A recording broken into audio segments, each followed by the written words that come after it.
একটা ফ্যানের কারণ হলো যদি দীর্ঘদিন চলে এই ফ্যানটা চলার পরে হঠাৎ করে শর্ট হয়ে যাবে। আর যদি আপনার বিজলি চমকায় এই শর্টটা বিজলি চমকানোর ক্ষেত্রে একটু বেশি হয়। হঠাৎ করে দেখা যায় ক্যাপাসিটিটাও নষ্ট হয়ে যায়, ডাউন হয়ে যাওয়ার কারণে চলে না। শর্ট গুলা উঠে আমরা এই যে রেজার মিটার করছি, শর্ট উঠে যে বানিশ করছি, বানিশ করে আমরা লাইটের নিচে দিয়ে হিট দিছি। হিট দেওয়ার পরে এখন বেয়ারিং গুলো খারাপ হয়েছে, যেহেতু দীর্ঘদিন চলছে বেয়ারিং গুলো আমরা এটা পাল্টে দিব। কন্ট্যাক্ট যেরকম তখন এই ফ্যানটা দেখা যায় আবার সাবেক আগের মতনই চলবো, কারণ শর্ট ছাড়া নতুন করে লাইন বাই করিয়া বানিশ দিয়া বেয়ারিং গুলো আবার নতুন দিতে আসি, ক্যাপাসিটিটা নতুন দিয়া কাজ করে দিলে আমাকে এই ফ্যানগুলো একেবারে নতুন মতনই চলে। কারণ এখনকার বর্তমান ফ্যানের আগের ফ্যানগুলো মানে ভালো, কারণ আগের কয়েল গুলো তার গুলো চালি তার মানে ভালো তার, আর এখনকার তার দেয় কম কিংবা কোর পাতলা, এই যে কোরটা এগুলা পুষ্ট মানে 1 ইঞ্চি, আর এখনকার গুলো একদম হালকা করে লাগছে। এই কারণে এখনকার ফ্যান বেশি দিন ওয়েট করে না।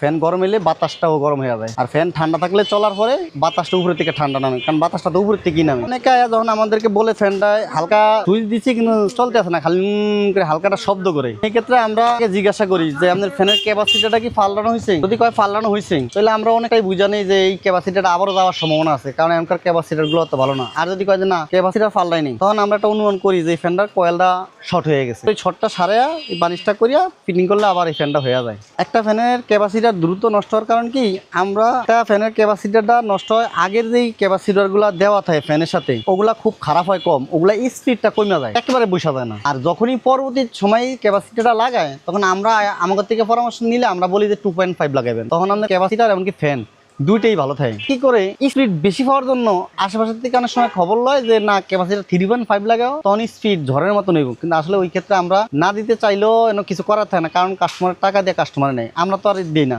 হেরাই নেয়। নেওয়ার পরে ওই 3.5 ক্যাপাসিটার সব ফ্যানে শো করে না, খুব কম ফ্যানই শো করে, কারণ এভেলেবেল 2.5 ক্যাপাসিটার দিলে ফ্যানটা গোড়াটা ঠিকই থাকে কিন্তু ক্যাপাসিটার ভালো থাকে, ফ্যান ভালো থাকে, কয়েল সমস্যা হয় না, ফ্যান অতিরিক্ত হিটও হয় না। আর যখনই 3.5টা দেয় তখন ফ্যানের গতিটা অতিরিক্ত ডাবল হয়তো বাড়ে কিছু সময়ের জন্য, এটা দীর্ঘস্থায়িত না, কিছু সময় থাইকা মানে কিছুদিন যাওয়ার পরে আবার ওইটা একেবারে ডাইরেক্ট বসা যায়। কিংবা ওই ক্ষেত্রে আপনার রেগুলেটরও আপনার কাজ করবে না। যখন আপনি 3.5 দিবেন তখন রেগুলেটরে কমাইলে কমবে না, কন্ট্রোলে আসবে না, কারণ ওই যে স্পিডের কারণে। আর এই ক্ষেত্রে আপনার রেগুলেটরও কাটে কিংবা আপনার ফ্যানের শুধু কয়েল শর্ট হয় না, কয়েলের একদম পুড়েও যায় এই ক্ষেত্রে, কিন্তু এটা আমরা মানুষের বুঝতে পারি না, কারণ এরা লাগাই 3.5, এদের একটাই বেল না যে আমাদের বাতাস বেশি দরকার, এই ক্ষেত্রে আমাদের এই ক্যাপাসিটার গুলো বেশি যায় 3 দিলে। কিছু ফ্যান আছে যেরকম যদি ফ্যানের কন্ডিশন খারাপ থাকে কিংবা শেপ, যেরকম শেপ বলা হয় এইটাকে, এটা যদি ক্ষয় হয়ে যায়, এটা যদি ক্ষয় হয়ে যায়, এখানে যদি বেয়ারিং না বসে, তাহলে আমরা অনেক সময় যদি কয়েল খারাপ হয় তাহলে বলি যে না এটা আপনি কয়েল বাদ মানে ফ্যান বাদ দিয়ে দেয়, নতুন কিনেন। আর যদি দেখি যে কয়েলটা শর্ট আছে, আমরা